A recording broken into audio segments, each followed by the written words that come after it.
the concept, and I've heard other folks talk about, well, you got to grow, keep your share of the network hash rate, right? Like I'm like, that doesn't make any sense to me either. Because again, like if you're profitable and you can fund that growth accretively, great. But just to say, oh, I want to keep like my percentage, like that, that just, again, that's something, in my opinion, somebody made up so they can justify growth. I mean, ATMs in this space, right, have been, as you've seen, I'm just shocked at the amount that folks can issue on the ATM. Yeah. We had one ATM originally when the company came public for 200 million. Yep. A couple months ago, we reloaded that by 200 million. Many of our peers have filed 500, 700, 800, 1.5 billion ATMs. And not only that, but most of those companies have double or triple our SG&A.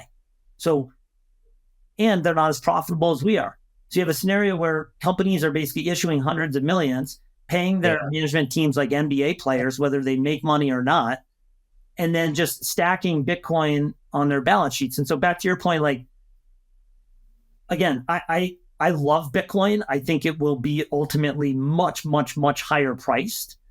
But let me ask you a real question. Do you think the management teams that are not making money mining Bitcoin and stacking BTC on their balance sheet, do you think even if Bitcoin runs to 100 or 200,000, that they're ever actually going to sell that Bitcoin or do something productive with it? Because think about it, right now, it's just an asset that's sitting on their balance sheet, being underutilized. And so I just want to come. So you had mentioned, and I think this is a really important point, different ways to fund companies in this space, right? So I spent a lot of time in oil and gas. Yeah.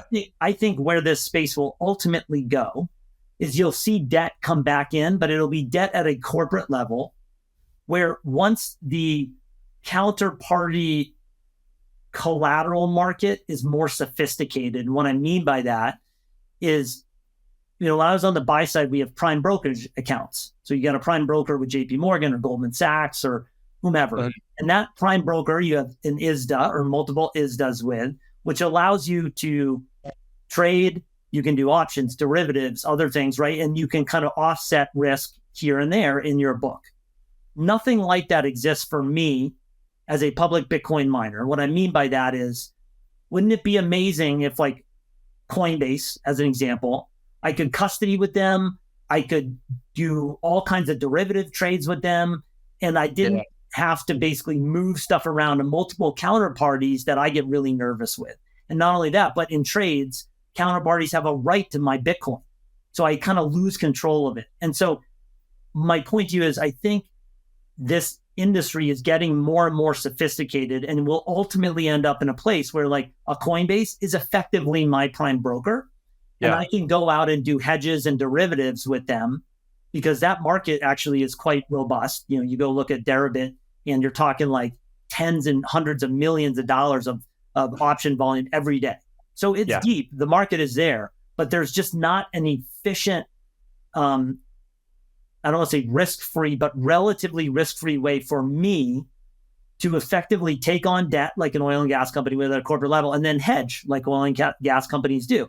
So once I can do that, then I think you'll see debt come back into the space where management teams will have like 1 to 2 times leverage, right, as a tool in the financing toolkit. So moderate leverage on a big business, right? That makes a lot of sense to me. But the reason I don't think you're going to see that quite yet is that sort of prime brokerage market for Bitcoin miners has to develop to the point that, like, I'm really comfortable with the counterparty risk I'm taking to hedge out my effective production to cover my interest expense. And then I think you'll see that kind of debt tool come back into our toolbox. Just one quick clarification. Do you think ATMs are still going to be more attractive in that case, though? Just because it seems like people just issue them, they get a little flack, and then they are oversubscribed and sell out. I mean, like, most of them have done really well. Yeah, I've been shocked at that. Look, I think I would say as the investor base gets more diverse from retail into institutional investors, I think institutional investors will hold management teams to a higher standard.